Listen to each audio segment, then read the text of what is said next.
जी नाज़रीन, यहाँ पे थरपारकर से एक अहम खबर शामिल करते चले। अनवर कुंबर जो 10 साल से पीपल पार्टी का जेला रहा है, इसने एमपीए और टाउन चेयरमैन के खिलाफ एहतजाज खुद को पेट्रोल छिड़ककर खुदकुशी की कोशिश की।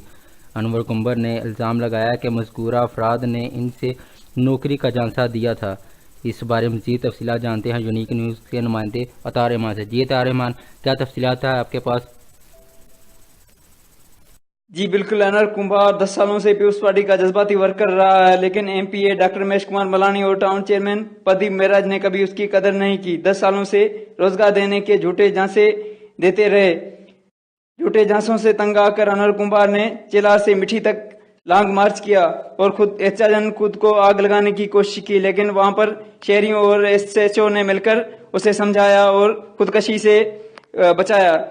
अनवर कुंभार ने तायात एहतजाज का ऐलान किया है और बोलता है कि टाउन चेयरमैन प्रदीप मेहराज और डॉक्टर रमेश कुमार मलानी जब तक मुझे सरकारी नौकरी नहीं देंगे तब तक मैं एहतजाज करता रहूंगा। जी।